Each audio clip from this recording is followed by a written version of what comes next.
pero hasta qué punto la decisión sobre los fines de una sociedad entre pleno empleo o estabilidad de precios por debajo del 4% no es una decisión que viene fuertemente influida por nuestro punto de vista, perspectiva, extracción social, valores e intereses electorales. Bienvenidos a otro programa de Momento Learner. En esta ocasión nos salimos del guión de otros programas anteriores y vamos a hacer una entrevista extensa a Andrés Villena Oliver. Andrés Villena no es solo uno de los más atractivos solteros de la Asociación Red MMT, es además un gran sociólogo que ha analizado en profundidad y además, y esto es lo que me agrada de leerle, es hacerlo con una fina ironía, ¿no? Ha analizado a las élites españolas y las complejas redes que les estructuran y que les conforman, ¿no? Yo creo que hay pocas personas que pueden hacerte entender las intricadas relaciones que se dan entre los altos burócratas, ¿no? Los altos funcionarios del Estado, los cargos políticos, las cúpulas empresariales, etcétera, ¿no? Y las élites europeas, que no nos debemos olvidar de ellas tampoco, ¿no? Malagueño, se doctoró cum laude en Sociología por la Universidad de Málaga. Además ha obtenido másters en Sociología Aplicada y Sociología de los Problemas Sociales. Y además es licenciado en esa ciencia nefasta, la economía, y también en ciencias de la comunicación. Ha publicado 2 libros que yo recomiendo y voy a poner el enlace a ambos. Uno se titula ¿Cómo se gobierna España? La pregunta quizás nos ayuda a responderla hoy. Y la otra es Las redes de poder en España, élites e intereses contra la democracia. Ha trabajado como columnista, como redactor en diversos medios, como el Plural, el Diario Público, Informativos, Telecinco. Esa parte de tu vida no la conocía. Espero que no fuera en los programas de tertulia sobre ecos de sociedad. The Huffington Post y la revista Contexto de Acción, entre otros. Y si no, bueno, además ha sido asesor, que fue cuando yo lo conocí, estaba en esa etapa, ha sido asesor y coordinador de comunicación de la alcaldía del Ayuntamiento de San Sebastián de los Reyes, en la provincia de Madrid. Y actualmente imparte clases en la Facultad de Ciencias de la Información de la Universidad Complutense, si no me equivoco, ¿no? Corrígeme si me equivoco y si me equivoco lo matizamos ahora mismo. Hasta que me echen. Hasta que te echan, pero eso nos pasa a todos. Y con Andrés, bueno, vamos a dar un paso más allá de la actualidad para entender los fenomenales obstáculos a que desde la teoría monetaria moderna nos enfrentamos, ¿no? Para que nos entiendan y para que nos escuchen, ¿no? Porque realmente es muy difícil hacer llegar nuestro mensaje y a veces esa aproximación desde la sociología ayuda a entender por qué eso es así y nos puede dar también herramientas para avanzar y para que nuestros objetivos de convertir nosotros en élite suplente, ¿no?, se hagan realidad, ¿no? Bueno, antes que nada quiero poner un poco en contexto, bueno, un poco a plantear un tema que me sirve para abrir el debate y que a mí me ha obligado a pensar un poquito sobre esta cuestión de las élites. Es una reforma legislativa, una ley que ha introducido el ministro Escrivá muy recientemente y que curiosamente, bueno, pues plantea un cambio desde mi punto de vista radical a todo nuestro sistema de pensiones públicas, nuestro sistema de aportación y prestación definida, y donde se plantea pues la creación de un fondo de pensiones de promoción pública, pero gestionada desde la industria financiera, ¿no?, desde la banca, con un modelo de capitalización individual que rompe con esa modelo digamos, de solidaridad intergeneracional que caracteriza a nuestro sistema de pensiones, ¿no? Y a mí me deja ojiplático que un gobierno que se dice progresista proponga una reforma que parece más apropiada para un régimen neoliberal a la chilena, ¿no?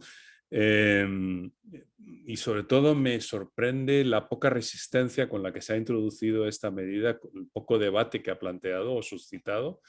No se ha hablado en los medios apenas, los sindicatos se han callado o han criticado muy poquito. Hemos visto apenas a dos partidos políticos de la periferia del Estado, ¿no? El BNG y Esquerra, que han sido los únicos que han planteado objeciones y enmiendas a la totalidad.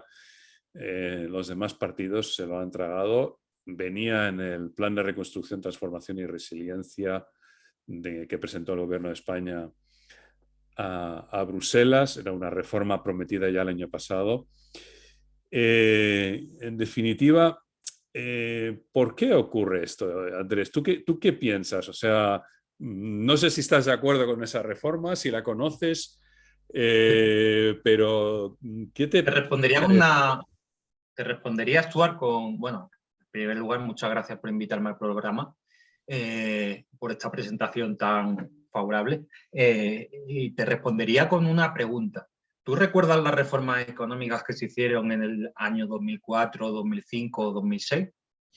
Sí, sí, A lo mejor tú lamentablemente. sí las recuerdas, pero Sí, la sí. mayoría de la gente no recuerda aquella reforma laboral, que fue una reforma parcial, una reforma fiscal. La cuestión es que en aquellos años no se debatía sobre esos temas, o si se debatía pues, durante muy poco tiempo. Se hablaba de quién era el posible autor del 11M, de Sí. si las mujeres iban a montar una dictadura de género o si la familia se estaba destruyendo, ¿no? El futuro de la O sea, que nación. tú crees que hay un nivel de debate público que sirve para distraer a la opinión pública, el debate, digamos, que el ruido mediático, ¿no?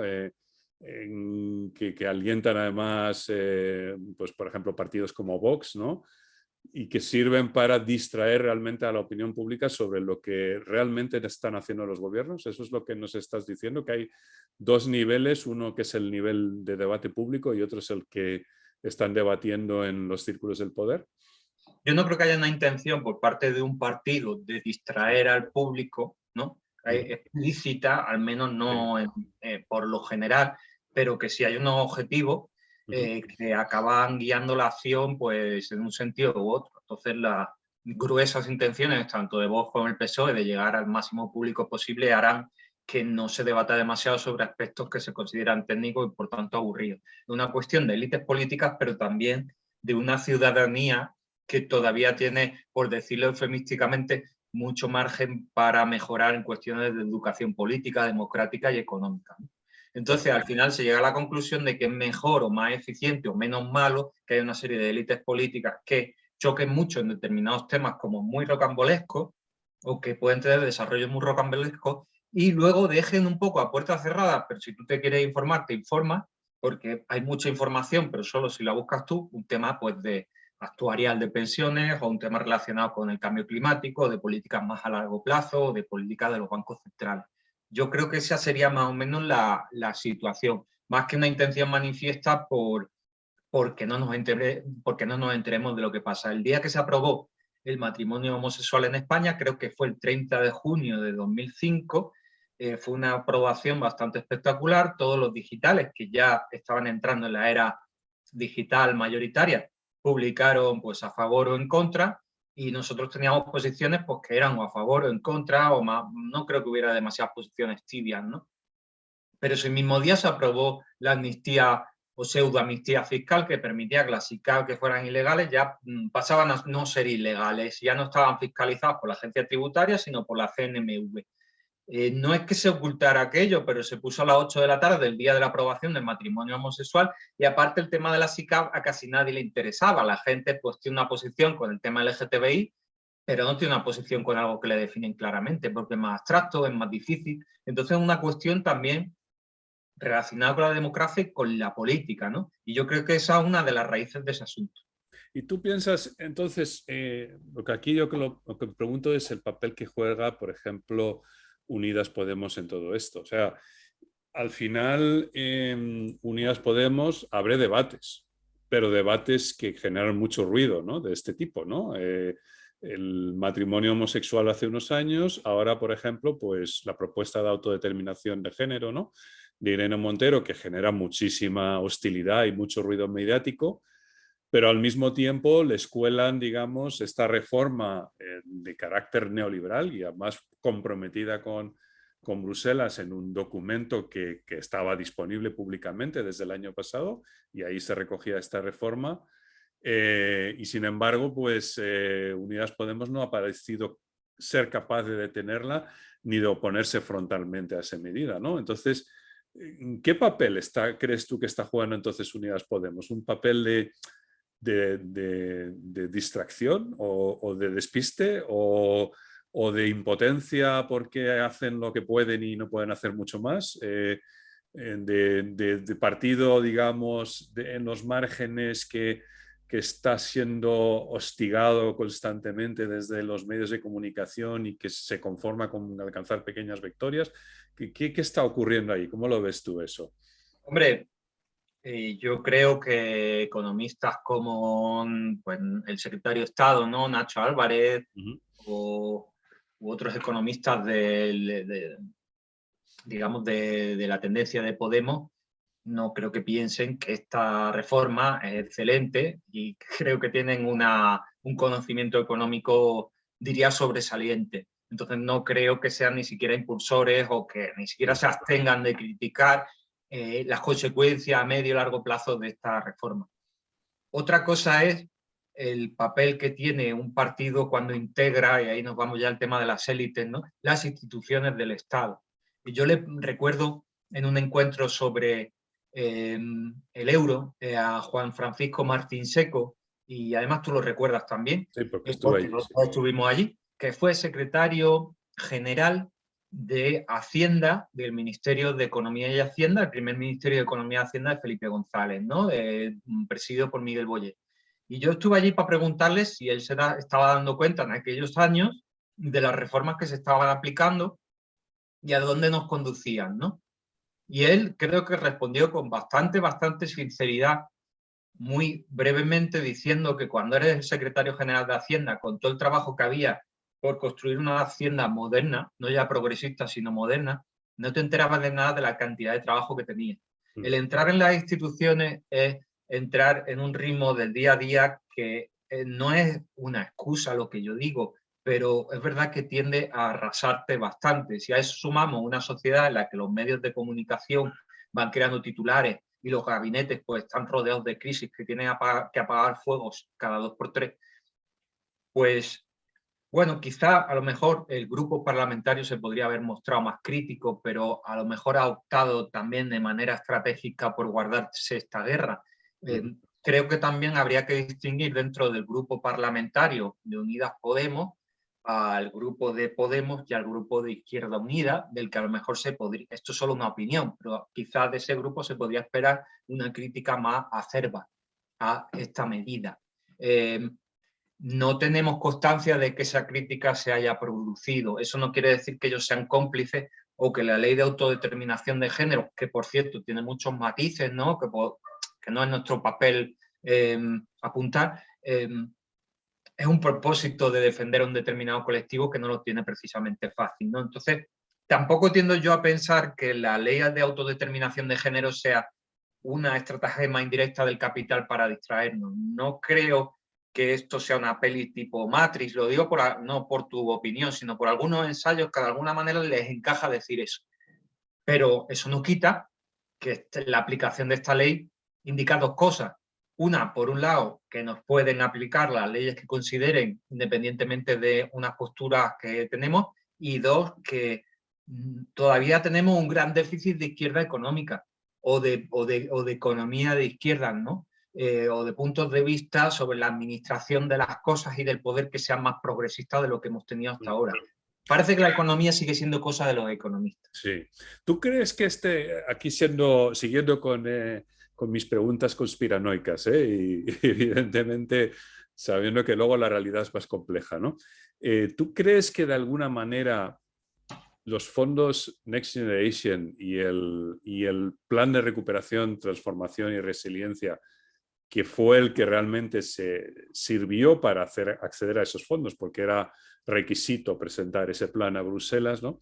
¿Tú crees que fue una palanca que utilizaron Calviño y Pedro Sánchez para básicamente desactivar el acuerdo de gobierno con Unidas Podemos y transformar un programa con componentes que podríamos decir radicales o que incomodaban al ala socialdemócrata del gobierno, ¿no? Al ala socioliberal incluso del gobierno.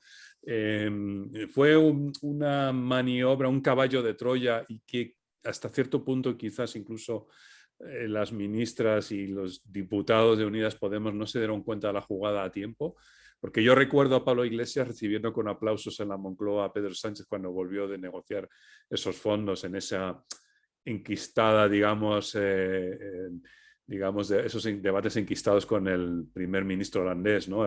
Rutte, ¿no? Que fueron en algunos momentos llegaron a despertar aquí fobias antineerlandesas y sentimientos incluso hasta cierto punto nacionalistas, ¿no?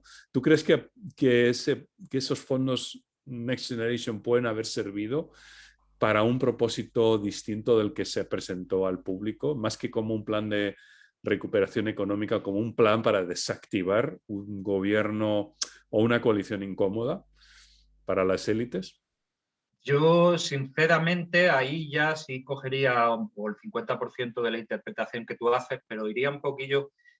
Yo creo que las élites o ese conjunto de élites europeas, internacionales, empresariales y políticas, el acuerdo Podemos, PSOE, no creo que les llegara a preocupar como un obstáculo. Yo creo que es un acuerdo nacional / local que pueden destruir cuando quieran. Es un gobierno que se puede disolver desde dentro y desde fuera cuando se quiera. Y no creo que eso sea obstáculo como para que necesiten siquiera conspirar.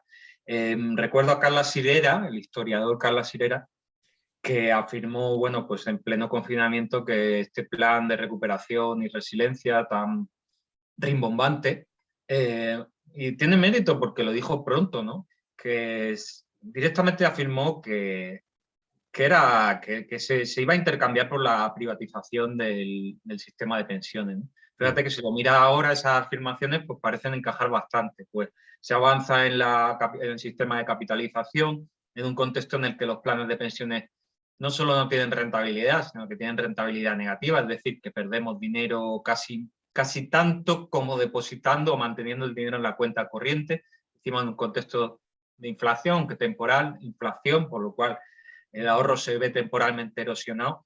Entonces también es una salida para el sistema financiero, para un sistema de financiero al que manifiesta que está teniendo una cierta crisis de rentabilidad, pese a que tienen a los bancos centrales, pues no sé si a su servicio, pero como una gran fuente de liquidez, ¿no?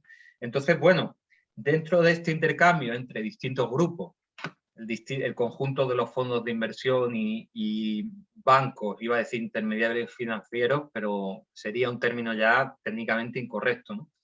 Élites políticas que frecuentemente pues intercambian con esto y luego van a acabar en la Autoridad Bancaria Europea o van a acabar en el Banco Central Europeo, digamos, con una sensibilidad ideológica y técnica convergente. Y bueno, otro tipo de élites más de carácter corporativo europeo, pues al final yo creo que hay más bien un movimiento hacia lo que consideran de sentido común y que va a acabar cayendo por su propio peso. Y O de entonces, favores, ¿no?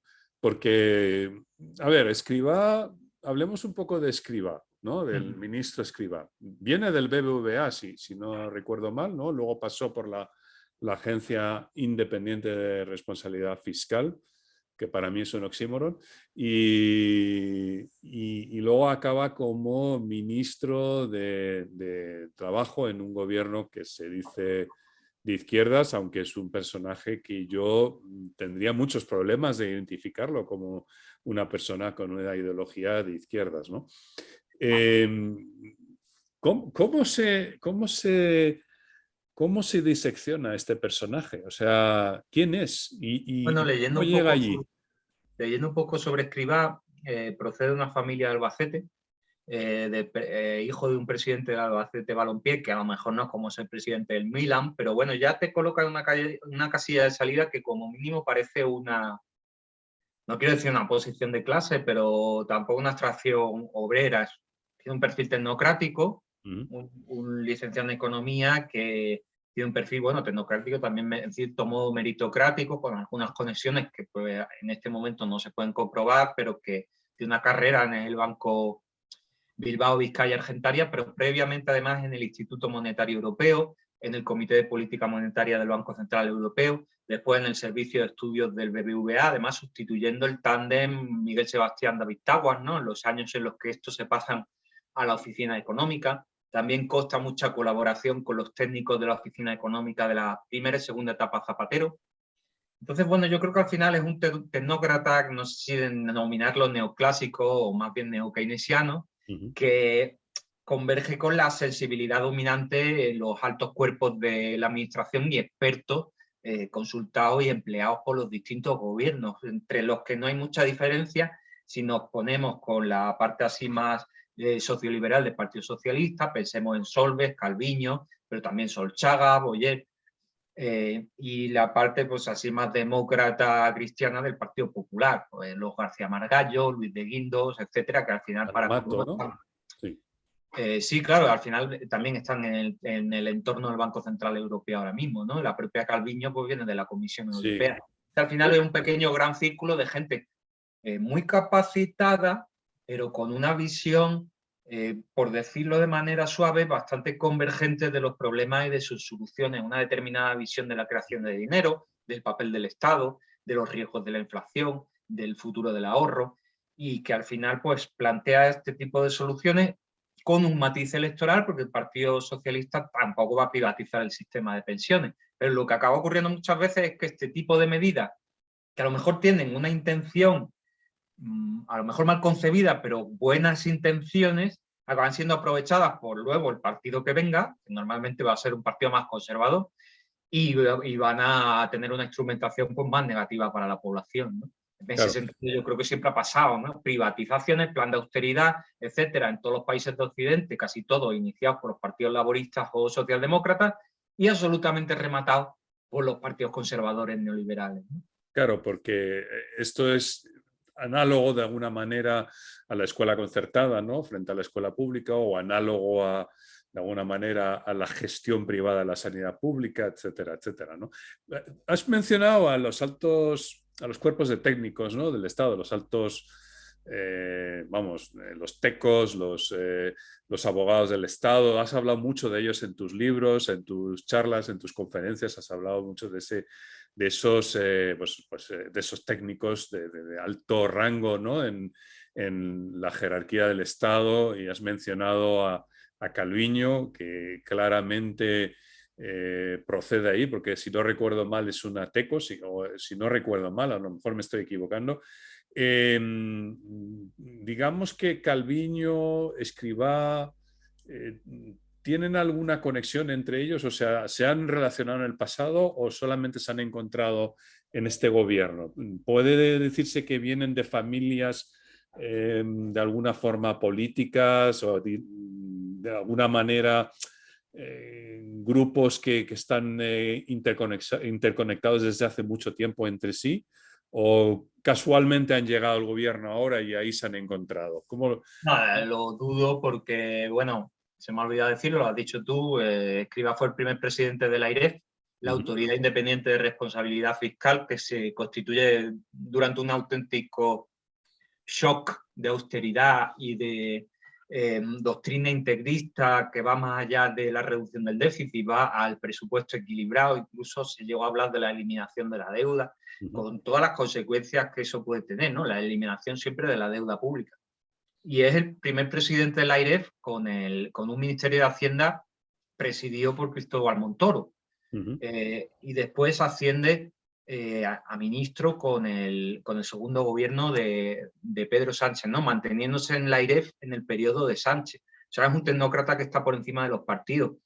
Y seguramente que el presidente de la AIREF en 2012, 2013, 2014 entabló alguna relación con la directora de presupuesto de la Comisaría Económica o Financiera de la Comisión Europea. O sea, eso debe de ser bastante frecuente, ¿no? Al margen, bueno, sí, en el caso de Nadia Calviño, su procedencia familiar pues bastante llamativa, donde de la familia de Escrivá, pues tampoco, a no ser que investiguemos mucho, no podemos contar mucho, pero el padre de Nadia Calviño es José María Calviño, abogado de profesión, una de las personas que estaban detrás del aparato financiero del Partido Socialista, más vinculado a Alfonso Guerra que a Felipe González, al menos al principio, y presidente, si mal no recuerdo, del ente Radio Televisión Española. Correcto. Hubo una campaña en los años 80 bueno, también es que era una campaña de la gente de Alianza Popular que iba por las playas, que yo no sé qué le habían hecho los bañistas a la gente de Alianza Popular, que iban pues con banderitas de Calviño, so pena de dimisión, viva la libertad, ¿no? La misma Alianza Popular, que era el partido de los 7 magníficos, ¿no? Y encontrabas pancartas por las carreteras, helicópteros o aviones, ¿no? Con pancartillas de echar a Calviño, ¿no? A Calviño padre. Pues una familia bastante vinculada al Partido Socialista. Ahora bien, que ella sea militante de carne del PSOE no me parece verosímil o no me consta, porque sí que ha estado asesorando o de manera informal al grupo o al Partido Ciudadano, ha estado cerca. Ella es Nadia Calviño. sí, bueno, previamente a su elección con Pedro Sánchez, y se la consideraba candidata de consenso porque estaba también cercana, pues como Manuel Conte, a Ciudadanos. Pero fue discípula de Pedro Solbes, si no recuerdo mal, de alguna manera, ¿no? O fue apadrinada por Pedro Solbes también, ¿no? No sabría decir si fue discípula o apadrinada, ese vínculo, pues yo no lo puedo probar, pero sí que es verdad que cuando Pedro Solbes firmó como ministro de Economía de Rodríguez Zapatero, ¿no? Que para las personas que nos inquietan un poco estos temas, pues supuso un poco un enfriamiento de aquel cambio que se había producido en 2004, y también, bueno, una llamada a la sensatez para nosotros, porque qué cambio se estaba produciendo sino un cambio político parlamentario, ¿no? Cuando él firma como ministro de Economía, y lo primero que dice que es que hay que reforzar las pensiones y alcanzar el superávit presupuestario, cosas que hizo, por lo menos superávit presupuestario, que de poco sirvió luego, ella firma como directora general de Defensa de la Competencia, me parece. Como directora general de Defensa de la Competencia empieza a gestionar el tremendo caso de la OPA de gas natural a Endesa. En mitad del proceso sí que se va a Europa, ya creo que a la dirección de presupuestos de la Comisión Europea. Al final es un cargo altamente técnico que ejercen los técnicos comerciales y economistas del Estado, que es un cuerpo burocrático de la administración, de la máxima calificación, A1, del que salen 20, 25, 30 plazas al año, que no necesariamente es un cuerpo de derecha, ni mucho menos. Lo que ocurre es que al final pues es un cuerpo en el que tú estás opositando durante 2, 4, 5 años, y obviamente la técnica del opositor no es precisamente un razonamiento calculado lleno de dudas filosóficas acerca de la teoría económica. La eficiencia que se espera del opositor, porque otra cosa es opositar sin buscar la eficiencia, yo creo que es un auténtico despropósito, ¿no? Digamos, tener las cosas claras, y eso pega mucho con esa concepción de la economía que está en los temarios de primero los técnicos comerciales y luego los economistas del Estado, que son distintos cuerpos fusionados en uno, ¿no? Entonces los el alto funcionario o los altos cuerpos del Estado se hacen neoliberales o ya nacen neoliberales y por eso son seleccionados. ¿Cómo lo entenderíamos eso, ¿no? Es simplemente una forma de entender el modelo de Estado y que es incompatible tener, digamos, una perspectiva totalmente heterodoxa y ser al mismo tiempo miembro de un alto cuerpo de funcionarios del Estado, ¿no? Yo creo Pero que no sé cuál es lo que viene antes. Si viene una, digamos, una formación que conlleva también un gradual adoctrinamiento, ¿no? Y alineamiento de la forma de pensar con esa, o realmente hay una selección de alguna manera o autoselección, ¿no? De personas con esa perspectiva. ¿Cómo ocurre ese alineamiento planetario, ¿no? de altos cargos con el pensamiento, digamos, neoliberal dominante? ¿Cómo ocurre eso? No sé si son neoliberales. El tema, el calificativo neoliberal en cualquier caso lo utilizaría de manera gradual, más o menos, ¿no? Sí. yo lo que creo es que al final es un proceso de selección muy duro en el que converger con la mentalidad dominante pues acaba imponiendo por la vía de los hechos. Un proceso de oposición no es un proceso demasiado razonado. El mismo proceso de éxito en la oposición pues ya va describiendo una evolución de la persona y del carácter que es bastante diferente al de la tesis doctoral.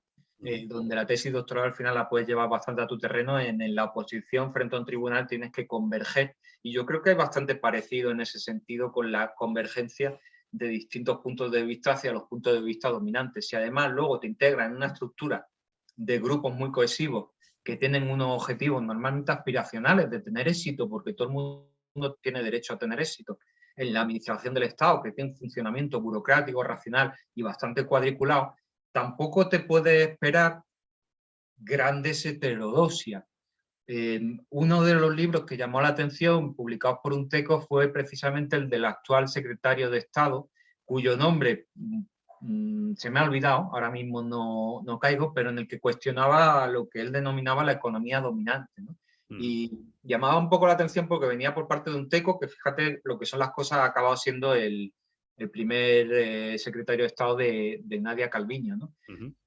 Al margen de que ellos puedan tener posiciones más o menos heterodoxas dentro de una visión dominante, también la vida te hace, o la vida laboral, o la vida profesional, o tus propias ambiciones, te hace ir lo que los dominantes dirían, ir centrándote, ¿no? Entonces, al final, bueno, pues lo que se demuestra que va ocurriendo es que ellos van cambiando cuando la realidad ha cambiado y pasan 2 o 3 años y ya no hay más remedio que aceptarla.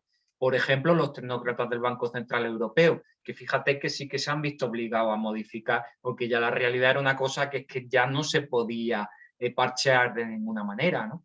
Lo que pasa es que la variabilidad en el Banco Central Europeo, en la Reserva Federal, pues es mucho más amplia que en un partido político o en un departamento universitario. Quizá los tecos tengan más capacidad de modificar su punto de vista que un profesor o que un experto académico, o que un doctrinario político, pero sí que hay una estructura ahí que te va llevando y de todas maneras pues también son cargos, altos cargos muy aspiracionales que no es que se hereden, pero la expectativa sí se hereda. Si tu padre ha sido presidente de Radio Televisión Española, te has criado en un entorno, no te digo que tengas 5 criadas, pero los objetivos y las expectativas te pueden llevar por ahí con facilidad. Los recursos para conseguirlos son normalmente mayores que la media. Entonces, entre las expectativas y los recursos, lo que acabas consiguiendo es, si no pertenecer a lo que podríamos llamar una clase dominante o superior, que no creo que Nadia Calviño pertenezca a la clase superior, pero sí a identificarte ideológicamente con la sensibilidad de muchos miembros de ella. Entonces, en un complejo proceso de asimilación, todo el mundo en la cúspide acaba pensando de manera relativamente parecida y son reducidos los casos de disidencia. Muchas veces la disidencia se produce cuando ha habido una caída en desgracia previa. Entonces la persona revisa sus creencias porque le duele o por lo que sea, ¿no? Pero a pesar de la pluralidad que puede haber en el cuerpo de los tecos, siempre muy superior a la de los abogados del Estado, probablemente el cuerpo más plural sea el de los administradores civiles, donde pues ahí te encuentras gente que es votante de Podemos, gente del PSOE, gente del PP. En el cuerpo de los tecos, pues además está esa racionalidad económica dominante que todavía no tiene una gran contestación porque está muy arrinconada precisamente en los departamentos de economía, de donde van muchos evaluadores a los tribunales. O sea, que al final tenemos ahí un círculo vicioso que son los temarios de la oposición, que son los puestos a los que aspira y que acaba modificándose por la vía de los hechos, pero bastante tarde, ¿no? La persistencia de los paradigmas económicos, ¿no? Claro, eso me lleva a hablar sobre, dado que este es un programa de RDMMT, ¿no? de teoría monetaria moderna, pues me lleva a plantear la siguiente pregunta, ¿no? Y es, digamos, cómo se consigue abrir ese debate sobre las políticas económicas, sobre los paradigmas. Has dicho una cosa que me parece interesante y es que en el Banco Central Europeo, más que en el español, yo creo que en el Banco Central Europeo se han visto obligados por la vía de los hechos a aceptar cosas que eran probablemente tabú o bueno, no ortodoxas, ¿no? Pues, por ejemplo, las políticas monetarias que aplican ahora quizás no fueran las que se habrían propuesto hace 30 años, ¿no? En la era monetarista, ¿no? O sea, en el episodio actual de inflación que estamos viviendo, la receta de un banco central o un banquero central hace 30 años habría sido subir los tipos de interés ya al 15% si hace falta, ¿no? Y crear desempleo. Y no parece que la actuación del Banco Central vaya por ahí ahora, y parece que parte de una cierta comprensión de la realidad, de las capacidades de la política monetaria, que empieza gradualmente a converger con la comprensión que tenemos desde la teoría monetaria de la utilidad de la política monetaria, aunque no, ni mucho menos están en donde estamos nosotros. Pero de alguna manera nosotros lo que entendemos es que en general cuando hablamos con personas que están más próximas al poder, bueno, se nos escucha a lo mejor con educación y se nos da una palmadita en la espalda y adiós muy buenas, ¿no? Y no se nos vuelve a tomar muy en cuenta, ¿no? Y esa es la cruda realidad, y ya no digamos en ámbitos académicos donde directamente algunas personas muestran una hostilidad manifiesta, ¿no? Desde el principio, ¿no? Una hostilidad casi visceral, ¿no? ¿Qué deberíamos desde la teoría monetaria moderna aprender de tu análisis sobre esa forma en la que convergen las ideas, y cómo podríamos empezar a pensar en estrategias para poner un poco más nuestras propuestas en el centro del tablero, por así decirlo, ¿no? Y sé que es una respuesta trampa, o sea, una pregunta trampa difícil de responder, que probablemente tu respuesta será esto es ajo y agua y difícil que se os vaya a hacer mucho caso, pero me interesa tu punto de Yo vista sobre esto. por tratar de decir algo diferente, si tuviera que sugerir algo, sugeriría, y José Manuel Naredo ha escrito un libro ahora relacionado con eso, intentar evitar, porque está agotado, la lucha contra el fetichismo neoliberal. En los libros de Galbraith se habla de la sabiduría convencional como ideología dominante, solo que él la reformula así, y de los conservadores monetarios que han existido. Pues pensemos en la evolución de Estados Unidos desde la independencia. ¿Cuánto dinero se ha imprimido o se ha creado en Estados Unidos en la Revolución de 1776? Se creó muchísimo dinero y no se produjeron episodios hiperinflacionarios. Ahora Aparte mismo llevan ya 30 billones de dólares, ¿no? Claro, Creados. en la misma revolución norteamericana, que no era una revolución bolchevique ni era la revolución francesa, y la financiación monetaria directa era continua. Y no recordamos a los Estados Unidos como un país inflacionario, pero De sin haber... hecho, y perdona por la interrupción, la financiación monetaria directa era una práctica habitual hasta los años 80. O sea, en realidad, hoy es proponerla es casi un escándalo. Y Pero sin embargo, siempre hubo lo que se denominaban liberales económicos y conservadores monetarios que se tiraban de los pelos, porque siempre iba a venir un gran desastre después de la creación de dinero o de la cancelación de deuda. Desastres que en Estados Unidos o en Francia no ocurrieron. E incluso en el desastre de la hiperinflación de Weimar, un estudio detenido no encuentra relación con la llegada de Hitler y la hiperinflación de Weimar, siendo causa-efecto, inflación causa nazis. Pero ¿acaso no es más fácil pensar que aquella vez cuando eras pequeño y te caíste porque estaba tu primo y ya no debes quedar con tu primo? Es más fácil pensar eso, que te caíste porque el pavimento estaba poco agarrable. Al final nos acordamos de lo que nos da la gana, y el miedo al final acaba moviendo a las grandes masas que no se ponen a informarse sobre la red MMT. Si tú a la gente le dices que imprimir dinero causa nazis a largo plazo, pues si no tienes mucho tiempo para formarte tampoco vas a empezar. Bueno, eso es una visión conservadora monetaria, tal, un monetarismo avanzado, tal. Pero esa visión de que cuanto más dinero en circulación, pues más tendencia a crecer los precios, desgraciadamente, es uno de los grandes espantajos a los que tiene que enfrentarse la teoría monetaria moderna, estableciendo, como muy bien ha hecho, una cuestión prioritaria en economía. La economía puede ser una parte de la ciencia política. Lo que pasa es que a los economistas les da mucho miedo perder ese lenguaje, perder esos departamentos. Al final también hay una cuestión elitista en lo académico y en lo profesional, pero hasta qué punto la decisión sobre los fines de una sociedad entre pleno empleo o estabilidad de precios por debajo del 4% no es una decisión que viene fuertemente influida por nuestro punto de vista, perspectiva, extracción social, valores e intereses electorales. ¿Hasta qué punto no hay política ahí? No, mire usted, es que desde los años 80 meter la política en la economía es inflacionario, sí. Pero eso también es político.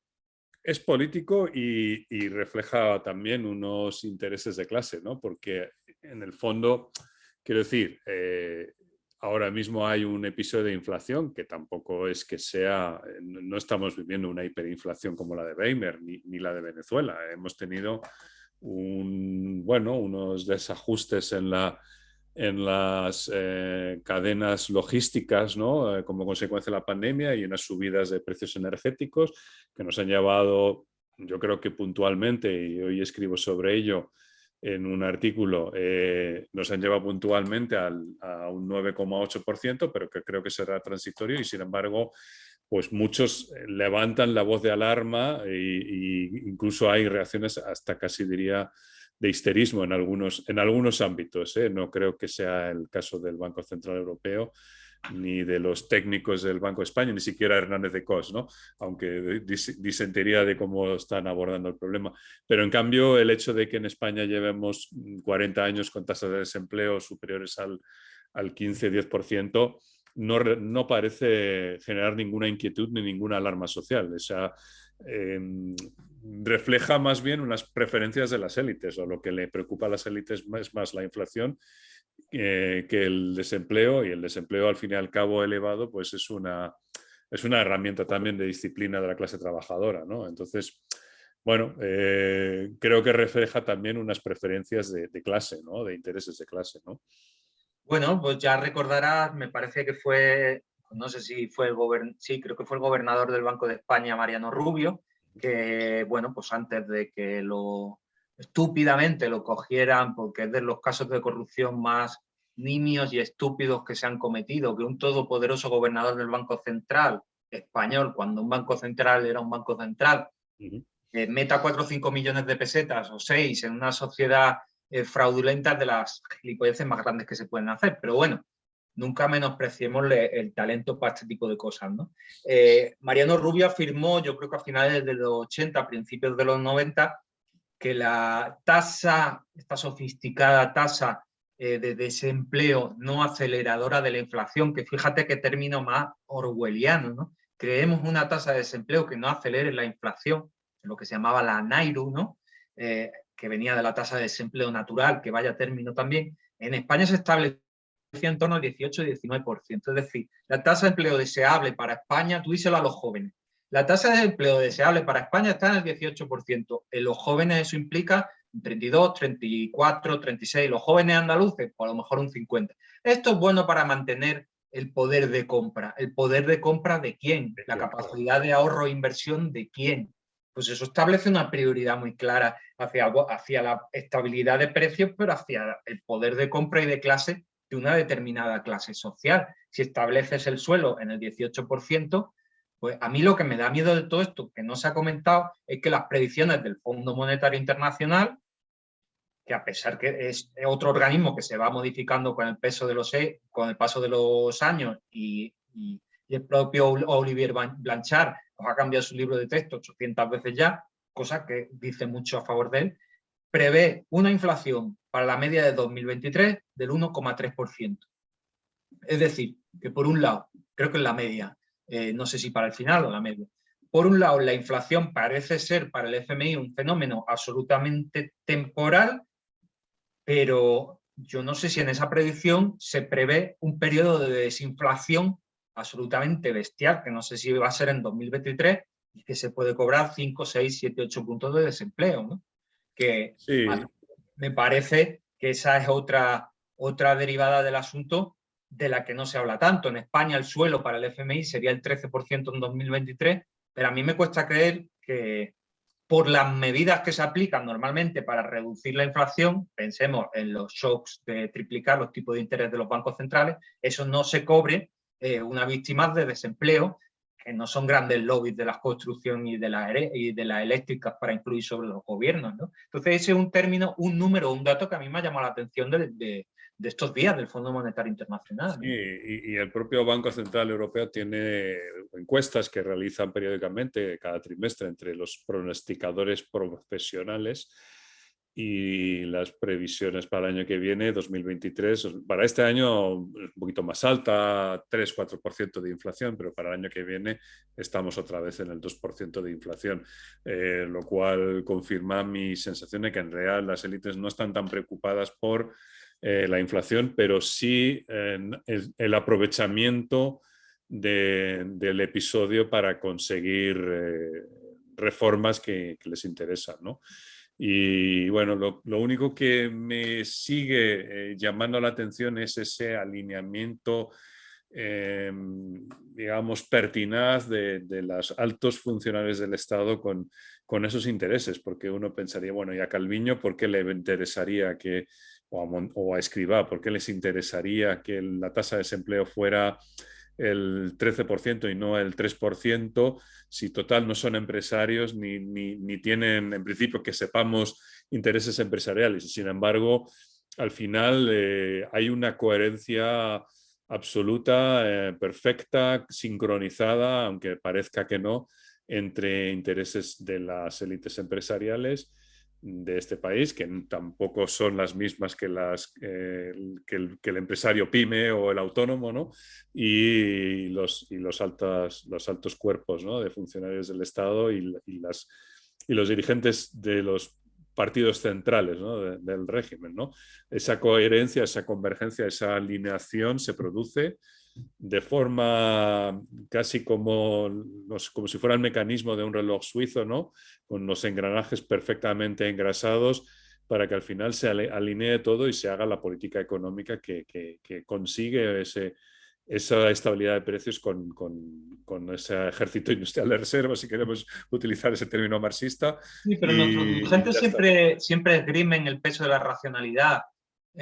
Sean conservadores o progresistas o liberales, siempre esgrimen el peso de la racionalidad. Tú recordarás en finales de los años 80 y 90, los años de Carlos Solchaga, cómo él continuamente, en oposición a UGT y comisiones obreras, los sindicatos, siempre hablaba de la moderación salarial. Para ellos no decía que había que defender el poder de compra del empresario. Defendía los objetivos de estabilidad de precios, pero también jugaba con la idea de, ojo, vamos a contener un poco la demanda agregada porque España tiene un problema crónico de déficit por cuenta corriente, que se sitúa pasando por la escuela de Carlos Solchaga, Miguel Sebastián hasta Calviño, en la raíz del gran endeudamiento privado que nos ha llevado también a la burbuja. De alguna manera también ese peso de la racionalidad técnica nos lo imponen, ¿no? No es que la gente esté en la calle hablando del déficit por cuenta corriente, pero este discurso también se ha mantenido mucho, ¿no?, desde una esfera técnica, y parece no tener contestación. Parece que los de UGT y comisiones, cuando reivindican salarios más altos o la actualización del salario nominal, que es decir, que si ganas 100, pues ganes 100 todos los años y no ganes 95, 93, 92 y por tanto seas más pobre, a cambio de mantener a tu país como si fuera una empresa más competitivo. Eso también es un discurso ideológico, ¿no? Pero es un discurso ideológico que estamos más dispuestos a aceptar por los aprendizajes que hemos tenido. Ya el asesor de Mariano Rajoy, Álvaro Nadal, que fue, no sé si era presidente de la Oficina Económica de Rajoy, llegó a afirmar en el año 2012 que España no es que tuviera que salir del euro, pero tenía que aprovechar o podía aprovechar su posición de país de casi 50 millones de habitantes, ¿no?, para negociar con la amenaza de salir del euro una salida mejor de la crisis que se estaba viviendo, lo cual moralmente me parece loable. Aquella información se filtró y fue el diario El País el que publicó en portada un artículo de 3 autores, Luis Garicano, Jesús Fernández Villaverde y me parece que Tano Santos, que se llamaba No queremos volver a la España de los años 50. Sí, me acuerdo. Entonces se produce una ruptura entre Fedea y el Partido Popular y Soraya Sáenz de Santa María le estropea la financiación, pero eso es otra historia. Fíjate lo que puede tener de fuerza una portada de un periódico en la que te hablan de los años 50, que eso es hablar de miseria y pobreza en una España de posguerra. Eso tiene una fuerza tremenda. Y además lo hizo el periódico que en papel, digamos, que es el periódico de más calidad, junto con La Vanguardia, y que más a la izquierda está, ¿no? Y que más abanico plural de opinadores tiene. Con afirmaciones como esa y una opinión pública al nivel de como la tenemos, muy impactada por las redes sociales, la televisión, etcétera, y muy desconfiada hacia las instituciones democráticas, pues se hace bastante difícil. Claro. Bueno, yo creo que ha sido una conversación interesante y podríamos seguir, pero yo creo que ya la duración es suficiente y bueno, esperemos que aunque sea un público pequeño al que llega, servirá para ir formando esa opinión pública más crítica que necesitamos y con más conocimiento de economía y con una visión más crítica, ¿no? Y más exigente con los responsables políticos, ¿no? Andrés, muchísimas gracias. ¿Cuándo sacas tu próximo libro? Pues estoy trabajando en algo relacionado, no Sí. Pues tengo ninguna fecha. cuando lo publiques haremos un programa de presentación o algún acto de presentación en RedMMT sin duda. Perfecto. Muy bien. Pues Estupendo. muchísimas gracias y hasta la próxima. Y por Muchísimas supuesto gracias. al público, por favor, recordarle que se suscriba a nuestro canal, que le dé a like. Esto parece una tontería, ¿no? Pero no cuesta nada darle un botoncito y al final a nosotros nos ayuda bueno, pues a conseguir mejor posicionamiento en las redes sociales, etcétera, ¿no? Y eso es importante y es un pequeño pasito para mejorar el pluralismo ideológico y doctrinal en este país. Muchísimas gracias. Muchas gracias. Público o cómo se crea y destruye el dinero. Te proponemos un curso de verano de teoría monetaria para julio 2022, donde vamos a romper tabúes sobre aspectos esenciales que han sido hasta ahora velados intencionadamente por el poder. La deuda pública, cómo se organiza y estructura la tríada Banco Central, Gobierno y banca privada. ¿Cómo se crea realmente y se destruye el dinero? ¿Qué papel juegan los impuestos? ¿Qué podemos decir de los tipos de cambio y los tipos de interés? Este curso, frente al enfoque microeconómico predominante en el resto de asignaturas de un programa oficial, nos ofrece la posibilidad de plantear las cuestiones sociales y económicas desde un enfoque puramente macroeconómico, monetario y que tiene en cuenta la estructura del sistema capitalista. La teoría monetaria moderna aporta un análisis de instituciones clave de nuestros sistemas económicos contemporáneos. Gracias a esta perspectiva, la teoría monetaria moderna ha podido pronosticar la crisis financiera global de 2008 o ha sabido analizar, creo que con más rigor, la ineficacia de las políticas activas de empleo, o ha explicado por qué la deuda pública no hace que suban los tipos de interés, como habría pronosticado el mainstream, ¿no? Queremos además contribuir al conocimiento de problemas candentes de nuestra sociedad, como el cambio climático, el desempleo o el ejercicio de la soberanía monetaria. El curso está abierto a todas y todos y no solo a personas con formación económica. Como director del curso de verano organizado por la Red Teoría Monetaria Moderna de España, te invito con sumo placer a que vengas. Te espero.